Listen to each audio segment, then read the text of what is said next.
আমন্ত্রণ দেশ জনপদ লাইভে, সঙ্গে আছে আমি জেসিকা আবেদিন। ছুটির দিনে নিত্যপণ্যের বাজার পরিস্থিতি জানাতে এই মুহূর্তে রাজধানীর কারওয়ান বাজার থেকে যুক্ত হচ্ছেন সহকর্মী মোহাম্মদ আলাউদ্দিন। আলাউদ্দিন, ছুটির দিনে নিত্যপণ্যের দরদাম আপনি কেমন দেখছেন? দাম নিয়ে ক্রেতা বিক্রেতারা কি বা বলছেন?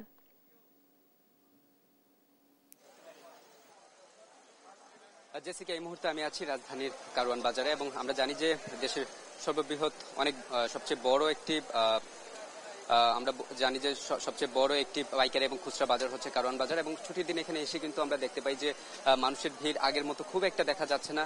অনেকে বলছেন যে ঈদ পরবর্তী বাজার হয় কিন্তু মানুষের ভিড়টা একটু কম।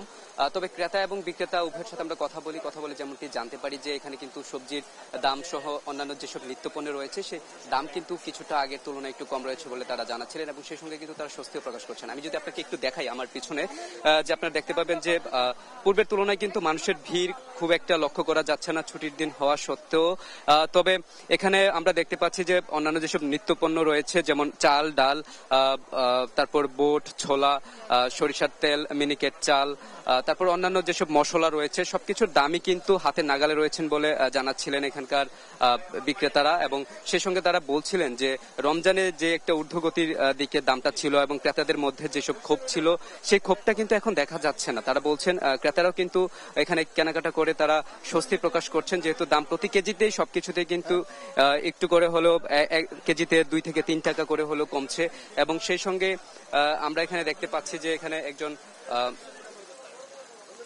আমি দেখতে পাচ্ছি যে এখানে একজন ক্রেতা আছেন। আমি একটু ক্রেতার সাথে কথা বলতে চাইবো। ভাই, একটু বলবেন যে আগের তুলনায় দাম এখন একটু কেমন রয়েছে? আগের তুলনায় চাল, ডাল সব ঠিক আছে, শুধু ডাইলের দাম একটু কমছে। প্রতি ডাইলে কেজিতে 10 টাকা 15 টাকা করে কমছে। শুধু চাল ডাল আগের দামে আছে, তেলের দাম আগের দাম আছে, শুধু ডালের দাম প্রতি কেজিতে 10 টাকা 15 টাকা কমছে। চিনিতে 5 টাকা করে কমছে। কোন চালের কেমন দাম বা কোন ডালের কেমন? মিনিকেট চাল যেটা ভালো ওটা হচ্ছে 80 টাকা কেজি। পলার চাল যেটা 1 নম্বর অরিজিনাল ভালো ওটা হচ্ছে 120 টাকা কেজি। নর্মাল হচ্ছে 100 টাকা কেজি। আটা চাল হচ্ছে 60 টাকা কেজি।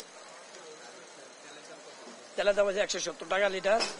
ছোলা বুট আসছিল, রমজান আসছিল 110 টাকা কেজি, ওখানে হচ্ছে ছোলা বুট হচ্ছে 95 টাকা কেজি। 1 কেজি ছোলাতে 20 টাকা কমছে। 1 কেজি বুটের ডালে 10 টাকা করে কমছে। 1 কেজি অ্যাঙ্কার ডালে 15 টাকা করে কমছে। প্রতি ডাইলের কেজিতে 10 টাকা 15 টাকা করে প্রতি ডাইল কমছে। চিনিতে 5 টাকা করে কমছে। সব মালের দামে ঠিক আছে, কোনো মালের দাম বাড়ে না, সব মালের দাম একটু কমছে। শুধু তেলটা একটু বাজারে খাইছিস, তেলটা একটু আপডেট তেলটা পাওয়া যায় না, এতটুকুই সমস্যা, আর কোনো সমস্যা। যেমনটি বলছিলেন এখানকার একজন বিক্রেতা, যেমন সবকিছুর দামই কিন্তু কেজি প্রতিতে 2-1 টাকা করে কমছে। সেই সঙ্গে আমরা দেখতে পাচ্ছি যে মানুষ কিন্তু কেনাকাটা করে এখানে স্বাচ্ছন্দ্য বোধ করছেন। আবার আরেকটি জিনিস আমরা এখানে দেখতে পাচ্ছি, বিভিন্ন ক্রেতারাও কিন্তু এখানে আস্তে আস্তে বেলা বাড়ার সঙ্গে সঙ্গে তারা কিন্তু ভিড় করছেন এবং তারা তাদের নিত্যপণ্য কেনার জন্য এখানে আসছেন। আমরা এখানে দেখতে পাচ্ছি যে কেনাকাটা করছেন। সেই সঙ্গে আমরা দেখছি যে তারা কিন্তু কেনাকাটা করে স্বাচ্ছন্দ্য বোধ করছেন, এবং মশলার দোকানে আমরা দেখতে পাচ্ছি মোটামুটি ভিড়ে রয়েছে, এবং এখানে একজন দিদি রয়েছেন, আমি তার সাথে একটু কথা বলতে চাইবো। দাদা, একটু বলবেন মশলার দাম কেমন?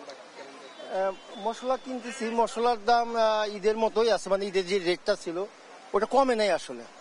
তো কেবলমাত্র তো সবজি বাজার করে আসলাম, ওইটা সম্পর্কে আরো ভালো বলতে পারি আর কি। সবজির দাম হয়েছে, খালি লেবুর দামটা কমছে। লেবু আগে 1 হালি ছিল 80 টাকা, এখন 1 ডজন দেখলাম 80 টাকা। আর সবকিছুর দাম আবার বেড়ে গেছে। ধরেন লাল শাক 1 মুঠা ছিল 15 টাকা, এটা হয়েছে এখন 25 টাকা। আমি স্পেসিফিক বলছি আর কি। তারপরে ধরেন সমস্ত সবজি 70 টাকা অ্যাভারেজের নিচে কিছু নাই, কোনো সবজি 70 টাকার নিচে নেই। তারপরে কিছু কিছু আসছে 200 টাকা 150 টাকা কেজি যাচ্ছে, প্রায় নতুন আসছে। মূলা তো ধরা যাচ্ছে না, দোকানে আসলে নাই, এক দোকানেই পাইলাম মূলা, 2 পিস নিলাম আর কি। নিতে হয় আর কি, সামনে কিছু সংক্রান্তির ব্যাপার থাকে, এই যে শাকসবজি নিতে হয়, ওগুলো নিতে হয়। আর দেখলাম যে একটা ছোট একটা বেল 100 টাকা, মানে যদি ফলের কথা বলেন। তো এইগুলো মার্কেটে শর্ট আছে। সবকিছু যদি মানে ধরেন এখন 10-15 টাকা 20 টাকা বেড়ে গেছে। আর এখানে চাউলের খবর বলতে পারি, কেজিতে 15 টাকা বেশি। তো এটা একটা মানে ট্রেমেন্ডাস প্রেশার, মানে এটা খুব বেশি চাপ এই চাউলের উপর। এটা ধরেন কিছু শাক আর চাউল, আলুটা ওটা সহ্যের মধ্যে আছে, আলু পেঁয়াজটা সহ্যের ভিতরে আছে। এখন কেজিতে চাউলের দাম বেড়ে গেছে হচ্ছে 15 টাকা 12 টাকা 8 টাকা, এটা যারা আমরা নর্মাল চাল খাই। আর ন্যাচারালি তো যে চালটা ছিল 92 টাকা 93 100 টাকা রেঞ্জে হয়ে গেছে। আচ্ছা, যেমনটি আমরা দেখছিলাম যে এখানের ক্রেতা যারা রয়েছেন তারাও কিন্তু তাদের মধ্যে এক ধরনের মিশ্র প্রতিক্রিয়া দেখা যাচ্ছে। অনেকে বলছে দাম কম, অনেকের কাছে আবার বেশিও মনে হচ্ছে। তো এই ছিল আমার কাছে কারওয়ান বাজার থেকে নিত্যপণ্যের দামের সর্বশেষ। আলাউদ্দিন, আপনাকে ধন্যবাদ। দর্শক, বাজার পরিস্থিতি জানাচ্ছিলেন সহকর্মী মোহাম্মদ আলাউদ্দিন। রমজান পরবর্তী সময়ে নোয়াখালীর বাজারে দেখা দিয়েছে সবজি সংকট। পর্যাপ্ত পরিমাণে সবজির সরবরাহ না থাকায় ক্রেতা এবং বিক্রেতা উভয় রয়েছেন সংকটে। অপরদিকে বেড়েছে মাছ ও মুরগির দাম। আরও জানাতে সরাসরি যুক্ত হচ্ছেন সহকর্মী মাওলা সুজন। সুজন, ক্রেতা বিক্রেতাদের প্রতিক্রিয়া সম্পর্কে আমাদের জানাবেন।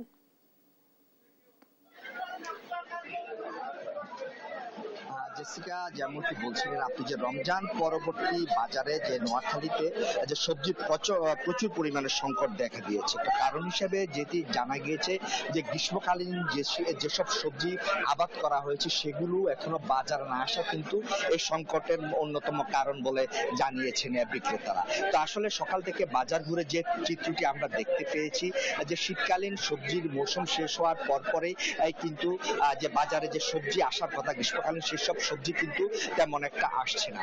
যেসব সবজি আসছে এগুলো কিন্তু প্রয়োজনের তুলনায় বা চাহিদার তুলনায় অত্যন্ত কম, কিন্তু দামও কিন্তু অধিক বলে জানিয়েছেন ক্রেতারা। তো উদাহরণ হিসেবে বলা যায় যে পটল বিক্রি হচ্ছে 80 থেকে 90 টাকা, কোনো কোনো ক্ষেত্রে 100 টাকা কেজি দরে। অপরদিকে যে ঢেঁড়স রয়েছে, করলা রয়েছে, সেগুলো কিন্তু 80 থেকে 90 টাকা কেজি দরে বিক্রি হচ্ছে। ওদিকে মুলাম নামে একটি যে সবজি রয়েছে বা বরবটি নামে যেটি রয়েছে সেগুলো কিন্তু 90, 100, 110 টাকা কেজি দরে বিক্রি হচ্ছে। তো আমি এখন কিছু ক্রেতা এবং বিক্রেতার সাথে কথা বলতে চেষ্টা করব। যে আমি যদি একটু সামনের দিকে এগিয়ে যাই তাহলে চেষ্টা করে দেখতে পারি যে আমি একজন বিক্রেতার সাথে কথা বলার চেষ্টা করব যে বাজারে যে সবজির সংকট দেখা দিয়েছে তা আপনি কি হঠাৎ এই সবজির সংকট কেন?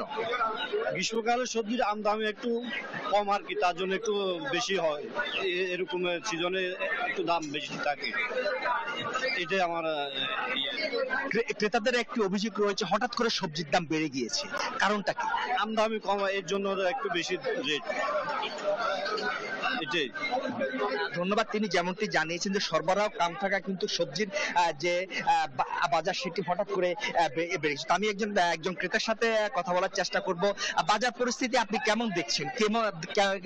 দাম কেমন দেখছেন জিনিসপত্র?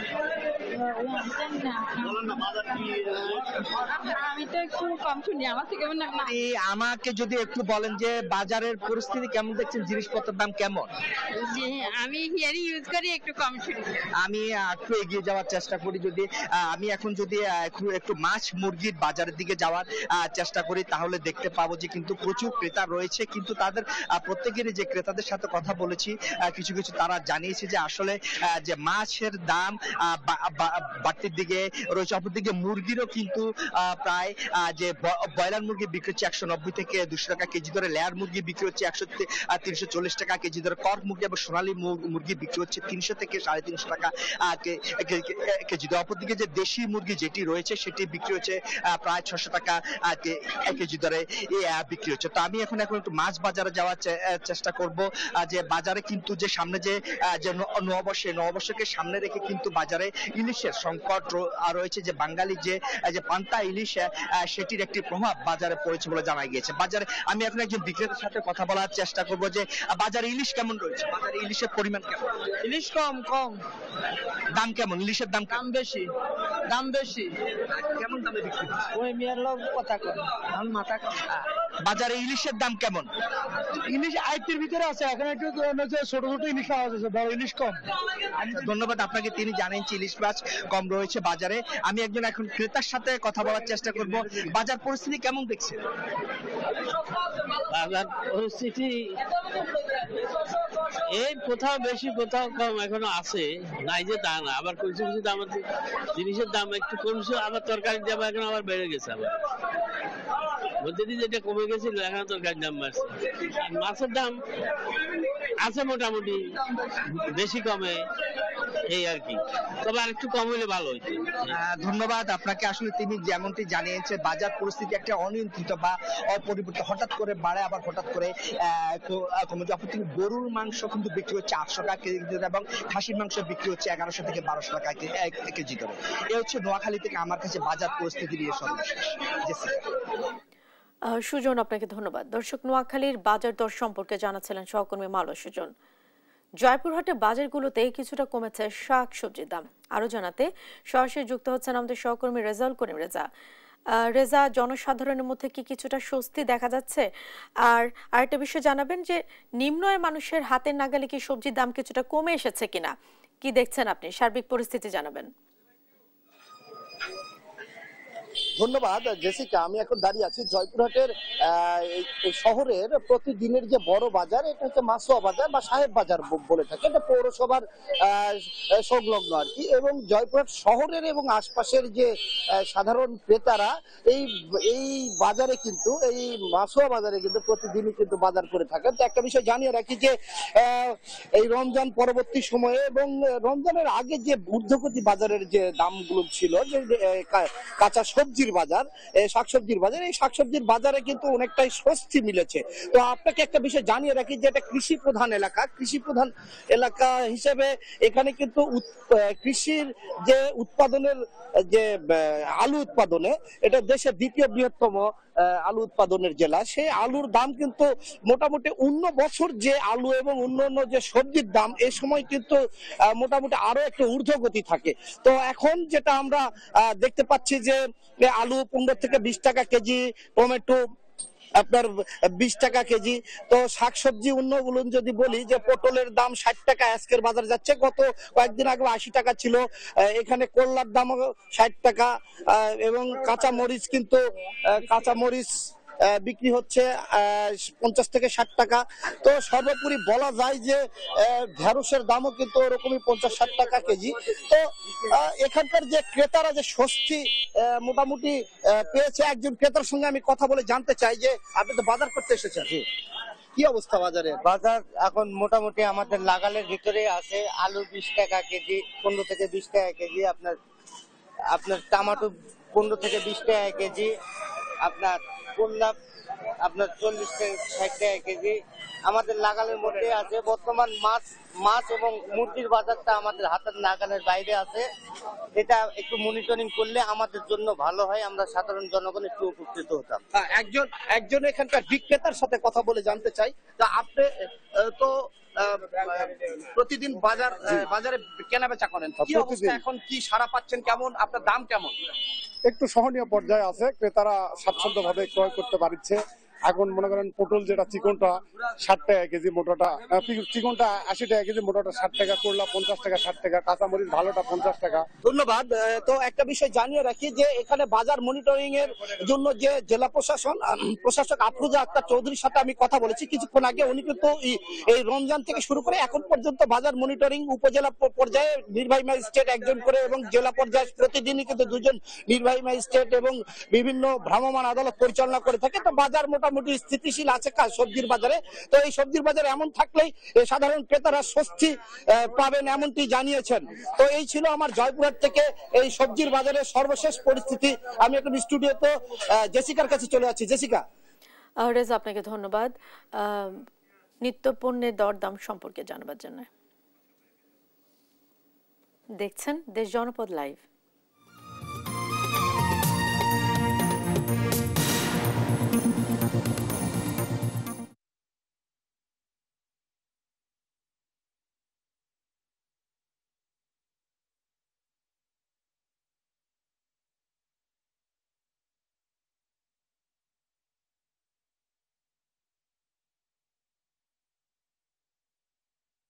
নওগাঁয় সরু চালের দাম কেজিতে বেড়েছে 3 থেকে 4 টাকা।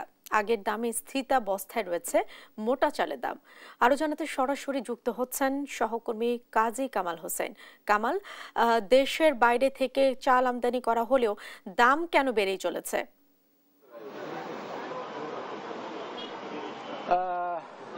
জেসিকা, আপনি যেমনটি বলছিলেন, রোজার শুরুর দিকে মোটামুটি দামটা নিয়ন্ত্রণে ছিল সরু চালের দাম।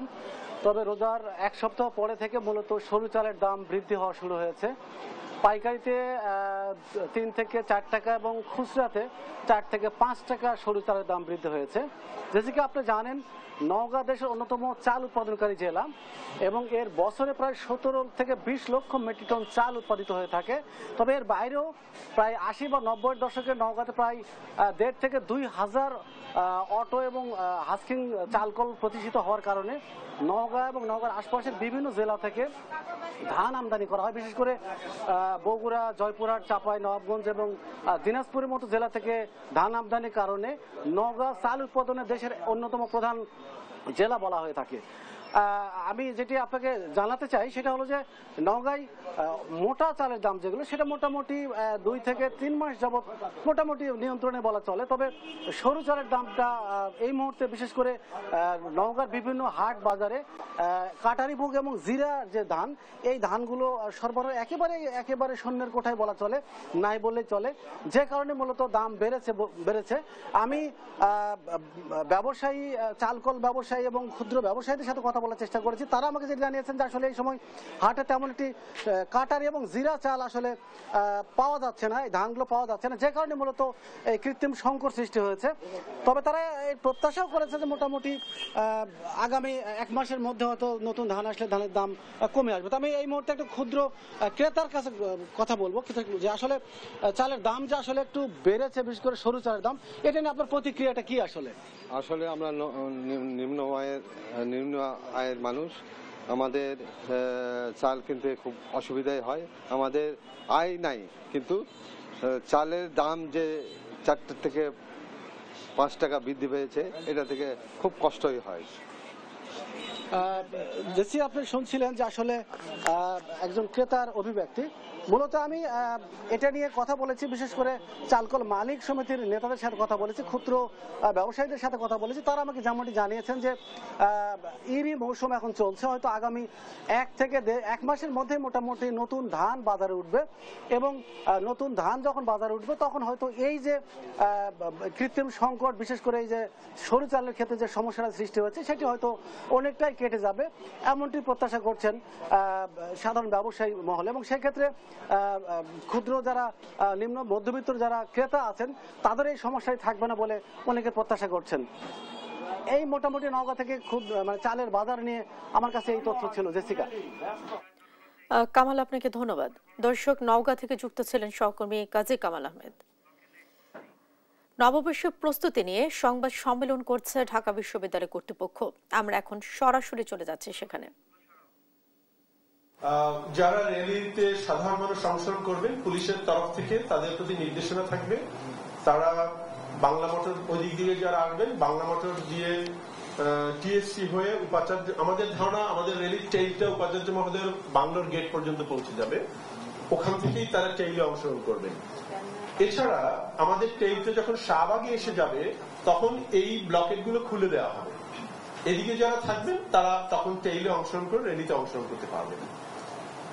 এছাড়া সাধারণ মানুষের প্রবেশের জন্য র্যালি চলাকালে শুধুমাত্র নীলক্ষেত এবং পলাশীর এই দুটো পথ খোলা থাকবে, বাকি অন্য পথগুলো ব্লক করে দেওয়া হবে র্যালির নিরাপত্তা এবং সৌন্দর্য এবং সুবিধার জন্য। আমাদের র্যালি চলাকালে সৌরার্যের 3টা গেট বন্ধ থাকবে, ছবিরহাটের গেট, রাজু ভাস্কর্যের পেছনের গেট এবং বাংলা একাডেমির বিপরীত দিকে, যেটাকে আমরা কালী মন্দির গেট বলি, 3টে গেট পুরোপুরি বন্ধ থাকবে।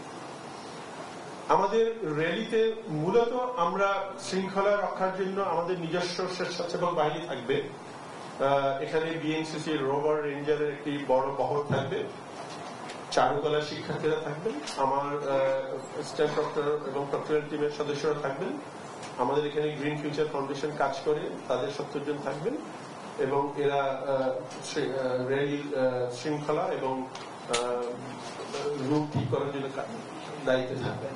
এছাড়া প্রতিটা জাতিসত্তার কে সমন্বয় করার জন্য আলাদা আলাদা আমাদের কন্ট্যাক্ট পার্সন ওখানে থাকবেন।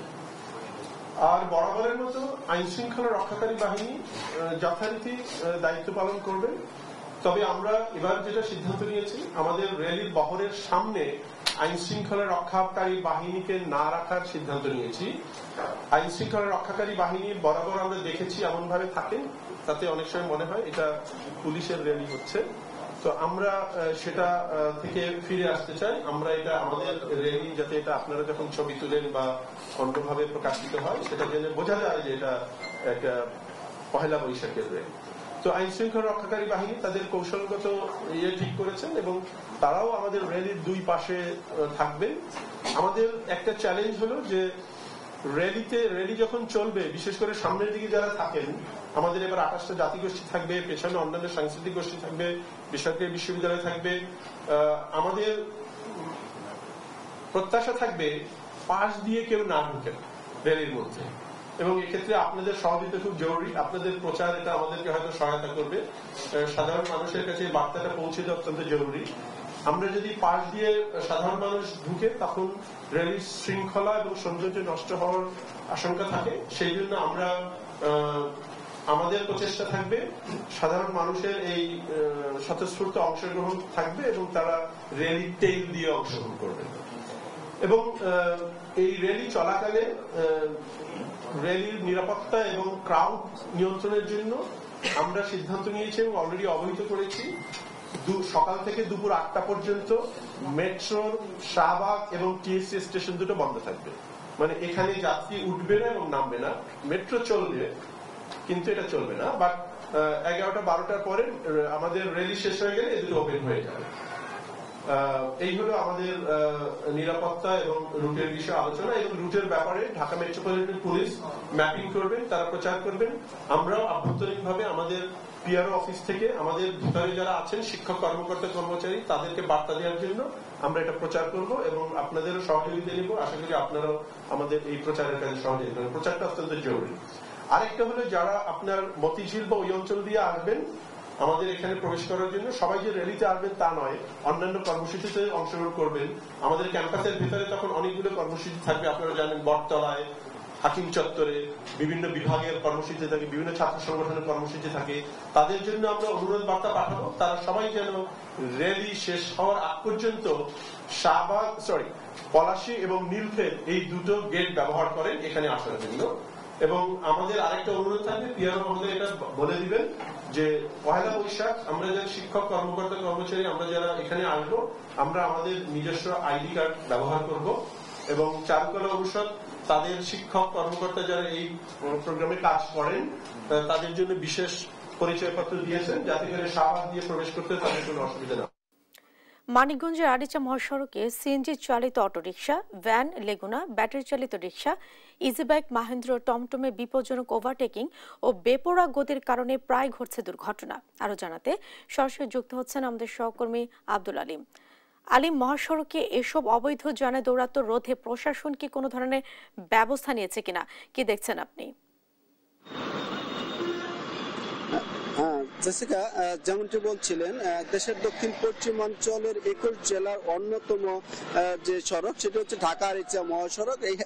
এই মহাসড়কের নয়াডিঙ্গি থেকে আরিচা পর্যন্ত দূরত্ব 37 কিলোমিটার। এই 37 কিলোমিটারের বিভিন্ন স্ট্যান্ড থেকে কিন্তু এই অবৈধ যে হ্যালো বাইক, সিএনজি, অটোরিকশা, টেম্পো এবং মাহেন্দ্রগুলো চলাচল করে। তো এই যে যানগুলো, এই যানগুলো চলাচলের কারণে কিন্তু প্রায় কিন্তু ঘটছে দুর্ঘটনা। তো আমরা যতটুকু জানতে পেরেছি যে 2015 সালে মহামান্য হাইকোর্ট থেকে এই মহাসড়কে 3 চাকার যান চলাচলের একটি নিষেধাজ্ঞা জারি করে, কিন্তু তারপরে কিছুদিন হাইওয়ে পুলিশ এবং যে ট্রাফিক পুলিশ রয়েছে তাদের তৎপরতা কিছুদিন বন্ধ থাকলেও কিন্তু পুনরায় কিন্তু আবার সেই যে যানবাহনগুলো রয়েছে এই যানবাহনগুলো আবার মহাসড়কে কিন্তু চলাচল করছে। তো আমরা পুলিশ প্রশাসন সূত্রে যেটি জানতে পেরেছি, গত 1 বছরে এই মহাসড়কে কিন্তু দুর্ঘটনা হয়েছে প্রায় শতাধিক। এর মধ্যে নিহত হয়েছে 24 জন এবং আহত হয়েছে প্রায় 1.5 শতাধিক। তো আমরা এ বিষয়ে কথা বলেছি যে দূরপাল্লার যানবাহন চালক রয়েছেন, যেমন যানবাহন সংশ্লিষ্ট যারা রয়েছে তাদের সাথে, তারা যেটি বলছেন যে এই মহাসড়কে এই যে ধীর গতির যে 3 চাকার যান যেগুলো রয়েছে এগুলো চলাচলের কারণে কিন্তু তাদেরকে অনেক সময় এই দুর্ঘটনাগুলো শিকার হতে হয়, এবং এই যে 3 চাকার যানবাহনগুলো রয়েছে এগুলো কিন্তু দূরপাল্লার যান, মানে দ্রুত গতির যানের সাথে পাল্লা দিয়ে অনেক সময় ওভারটেকিং করে, সে কারণে কিন্তু এই যে বড় ধরনের যে দুর্ঘটনা সেটি হয়ে থাকে। তো আমরা কথা বলেছি এ বিষয়ে জেলা ট্রাফিক পুলিশের যে ইন্সপেক্টর আব্দুল হামিদ রয়েছে তার সাথে। তিনি যেটি বলছেন যে তারা নিয়মিত এই মহাসড়কে টহল দিচ্ছেন এবং তারা এই যানবাহনগুলোর বিরুদ্ধে তারা আইন প্রয়োগ করেছেন।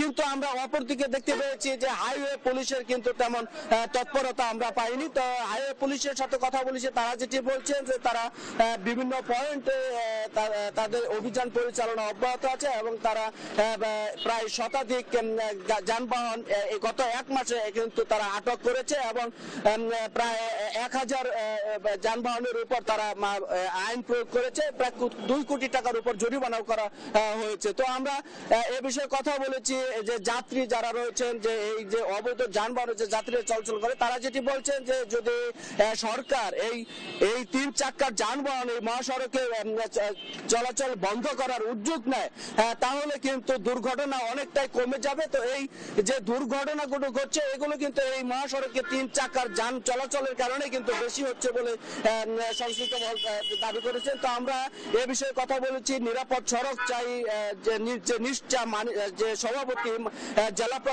জেলা প্রশাসক ডক্টর মনোয়ার হোসেন মোল্লার সাথে। তিনি যেটি বলছেন যে নির্বাহী ম্যাজিস্ট্রেটগণ তারা এই মহাসড়কে অভিযান পরিচালনা করবে যাতে যানবাহন চলাচল না করে, তারপর প্রয়োজনীয় ব্যবস্থা নিবে। তো জেসিকা, এই ছিল আমার কাছে ঢাকা রিজা মহাসড়কে যে অবৈধ যানবাহন চলাচল করে তার সর্বশেষ খবর।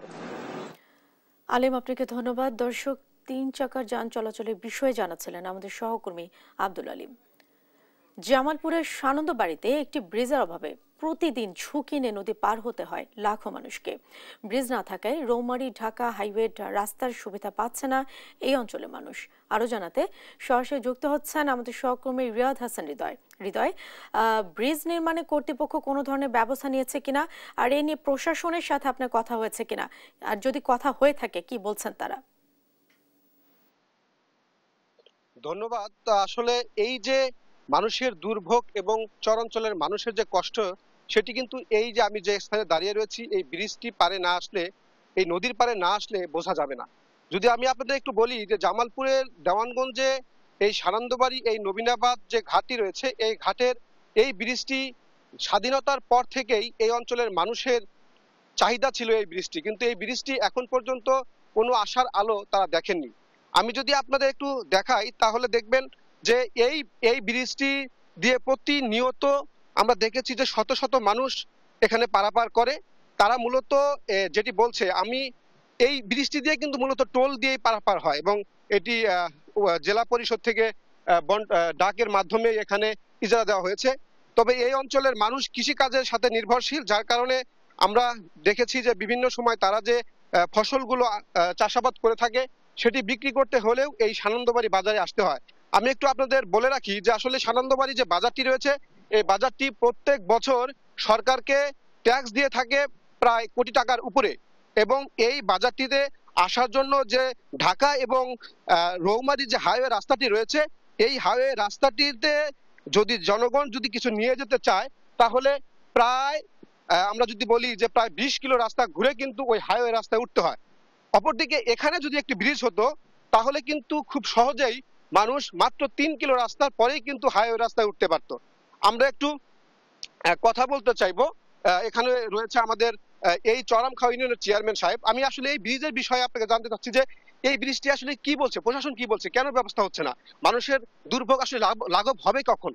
বিসমিল্লাহির রহমানির রহিম। লাঘব হবে যখনই আমাদের দীর্ঘদিনের এই জনগণের প্রত্যাশা যে এই ঘাটটি আমাদের ইউনিয়ন পরিষদের মাধ্যমে ছিল, এখন পরবর্তীতে আমাদের জেলা পরিষদের মাধ্যমে কিন্তু ডাক হচ্ছে। আমাদের যে এখানে যে যোগাযোগ বিচ্ছিন্ন, আমাদের যে পাশে রয়েছে আমাদের যে পাথরের চর কিন্তু হাইওয়ে রোড যদি এখানে ব্রিজ করা হয় তাহলে যোগাযোগ কমিউনিকেশন আমাদের খুবই সন্তোষজনক হবে এবং জনগণের উপকৃত হবে। এবং আমাদের যে এই সানন্দবাড়ি বাজার যে জামালপুরের বৃহত্তর একটা বাজার রয়েছে যে 1.5 কোটি টাকার মতো সরকার গভর্নমেন্ট এখান থেকে রাজস্ব পেয়ে থাকে, আমরা চাবো যে অন্তর্বর্তীকালীন সরকার ডক্টর ইউনূসের মাধ্যমে আমরা যেন এই ব্রিজটা হলে আমাদের সকল ব্যবসা বাণিজ্য থেকে শুরু করে আমাদের সকল ছাত্রছাত্রী এখানে পারাপার হবে এবং আমাদের জনগণের নিরাপত্তা পাবে। জি, আসলে এই যে যেটি শুনছিলেন যে এই যে ব্রিজটি এটি একটি গুরুত্বপূর্ণ প্রয়োজন এই ব্রিজটির। এবং আরেকটু যদি কথা বলি, যে আমি প্রশাসনের সাথে কথা বলেছিলাম, তারা বলেছেন যে এই বিষয়ে মূলত 5ই আগস্টের আগে একটি প্রস্তাবনা তারা জমা দিয়েছে, কিন্তু এখন পর্যন্ত কোনো সুখবর এখনো আসেনি। তো এই ছিল জামালপুরের দেওয়ানগঞ্জের সানন্দবাড়ি এবং নমিনাবাদ ঘাট থেকে একটি ব্রিজের জন্য যে দাবি করছে জনগণ, সেটি সর্বশেষ খবর। নড়াইলে শুরু হয়েছে পহেলা বৈশাখ উদযাপন প্রস্তুতি। আরো জানাতে সরাসরি যুক্ত হচ্ছেন সহকর্মী শরীফুল ইসলাম। শরীফুল, এইবার পহেলা বৈশাখে কি ধরনের আয়োজন করা হয়েছে? জি ধন্যবাদ জেসিকা। যেমনটি বলছিলেন, সারা দেশে নববর্ষ উদযাপিত হলেও এবার কিন্তু নামটি পরিবর্তন করা হয়েছে। নববর্ষ বর্ষবরণ আনন্দ শোভাযাত্রা হিসেবে কিন্তু এবার এই যে শোভাযাত্রাটা অনুষ্ঠিত হবে সেটির কিন্তু নামকরণ করা হয়েছে। তো আমরা নড়াইলেও কিন্তু তার ব্যতিক্রম নয়, সারা দেশের মধ্যে নড়াইলেও পয়লা বৈশাখ উপলক্ষে বিভিন্ন কর্মসূচি কিন্তু পালিত হবে। ইতিমধ্যেই দিনব্যাপী যে কর্মসূচি রয়েছে, আমরা আয়োজকদের সঙ্গে কথা বলেছি, তাদের সঙ্গে আমরা কথা জানতে পেরেছি যে কর্মসূচির মধ্যে রয়েছে সকালেই কিন্তু মঙ্গল যে প্রভাত ফেরি সেটি অনুষ্ঠিত হবে শহরের সুলতান মঞ্চে। এই অনুষ্ঠানের উদ্বোধনী অনুষ্ঠান হবে, এরপরেই যে অতিথিবৃন্দ অনুষ্ঠানের উদ্বোধন করবেন, তারপরে শুরু হবে যে শোভাযাত্রা রয়েছে সেটি কিন্তু যে বর্ষবরণের যে উদযাপনের যে আনন্দ শোভাযাত্রার নামকরণ করা হয়েছে, সেই এই বর্ষবরণ আনন্দ শোভাযাত্রাটি কিন্তু নড়াইল সুলতান মঞ্চ থেকে শুরু হবে। সুলতান মঞ্চ থেকে শুরু করে কিন্তু এইখানে যে শুরু হয়ে যে জেলা শিল্পকলা একাডেমি রয়েছে সেখানে যাই শেষ হবে। এরপরে এখানে চিত্রাঙ্কন প্রতিযোগিতা সহ বিভিন্ন কর্মসূচি আয়োজন করা হয়েছে, আবৃত্তি প্রতিযোগিতা, সাংস্কৃতিক অনুষ্ঠান এবং বিশেষ করে যে বিকালেও গ্রামীণ মেলা রয়েছে সেই গ্রামীণ মেলাটি কিন্তু অনুষ্ঠিত হবে, যার প্রস্তুতি হিসেবে কিন্তু নড়াইলের এই যে সুলতান মঞ্চ রয়েছে এর আশেপাশে বিভিন্ন সাংস্কৃতিক সংগঠনগুলো রয়েছে। সেই সাংস্কৃতিক সংগঠনগুলো কিন্তু এইখানে বিভিন্ন ধরনের যে কর্মসূচি রয়েছে, সাংস্কৃতিক অনুষ্ঠানগুলো পালিত হবে। সেই কর্মসূচি বলে কিন্তু প্রশিক্ষণ বা যে প্র্যাকটিস সেটা কিন্তু চলতেছে, কোথাও চিত্র অঙ্কন হচ্ছে, কোথাও যে গানের কর্মসূচি সেগুলো অংশগ্রহণ করবে। সে বিষয়ে কি আমরা এখান থেকে আমরা একটু জানার চেষ্টা করছি যে আসলে এইটা নিয়ে যে এইখানে আমরা একজনের সঙ্গে একটু কথা বলার চেষ্টা করি যে পয়লা বৈশাখ উপলক্ষে যে সাংস্কৃতিক অনুষ্ঠান অনুষ্ঠিত হবে সেই কর্মসূচিতে আপনারা অংশগ্রহণ করছে। আসলে আপনারা কি কর্মসূচিতে কি অংশগ্রহণ করবেন আপনাদের ইয়েতে? আমরা সকালবেলায় প্রভাত ফেরিতে গান গাবো, তারপরে সবাই মিলে একসাথে একটা আনন্দ মিছিল হবে, সেটাতে যাব। অনেকে নাচানাচি হবে, হালকা পাতলা মেলা হবে, সেটা অ্যাটেন্ড করব। আমরা সব বন্ধু বান্ধবরা মিলে একটু মজা করব। ধন্যবাদ। যেমনটি শুনছিলেন, আসলে বিভিন্ন কর্মসূচিতে কিন্তু এসব যারা রয়েছেন তারা কিন্তু অংশগ্রহণ। আমরা একটু জানার চেষ্টা করি এখানকার যে আয়োজক রয়েছেন শামীমুল ইসলাম টুলু, বর্ষবরণ যে উদযাপন পর্ষদ রয়েছেন তার কর্মকর্তা সঙ্গে কাছে জানতে চাইবো আসলে সারা দিনব্যাপী যে কর্মসূচি রয়েছে সেই সম্পর্কে একটু জানাবেন যে কি কি কর্মসূচি রয়েছে। ধন্যবাদ। আমাদের বর্ষবরণ উদযাপন পর্ষদ নড়াইলের পক্ষ থেকে আমাদের এই চিত্রশিল্পী SM সুলতান মঞ্চে সকাল 6টায় প্রভাতী অনুষ্ঠান, 7টায় শোভাযাত্রার উদ্বোধন করবেন আমাদের জেলা প্রশাসক মহোদয় জনাব শারমিন আক্তার জাহান। তারপরে আমাদের বর্ণাঢ্য শোভাযাত্রা অনুষ্ঠিত হবে। আমরা শহরময় এই শোভাযাত্রাটি আমরা এখানে যাবে, আমাদের এখানে ঢাক ঢোল থাকবে শোভাযাত্রায়। এরপরে বিকাল 3টায় আমাদের শিশুদের চিত্রাঙ্কন প্রতিযোগিতা, সুন্দর হাতের লেখা প্রতিযোগিতা। তারপরে বিকাল থেকে আমাদের এই সুলতান মঞ্চের মাঠে এখানে লোকজ মেলা অনুষ্ঠিত হবে এবং বিকাল থেকে সাংস্কৃতিক অনুষ্ঠান হবে। এখানে 24টি সাংস্কৃতিক সংগঠন তারা তাদের বিভিন্ন পরিবেশন। ধন্যবাদ। যেমনটি শুনছিলেন আসলে যে বর্ষবরণের যে প্রস্তুতি রয়েছে সেই প্রস্তুতি কিন্তু ব্যাপক আকারে নড়াইল বিভিন্ন সাংস্কৃতিক সংগঠনগুলো কিন্তু সেটা চালিয়ে যাচ্ছে। তো এই ছিল বর্ষবরণের নড়াইলের সর্বশেষ খবর। জেসিকা। শরীফুল, আপনাকে ধন্যবাদ। দর্শক, নড়াইলে বর্ষবরণ সম্পর্কে জানাচ্ছিলেন আমাদের সহকর্মী শরীফুল ইসলাম। এই ছিল এখনকার দেশ জনপদ লাইভে। পরের বুলেটিন দেখার আমন্ত্রণ রইল। ধন্যবাদ সাথে থাকার জন্য।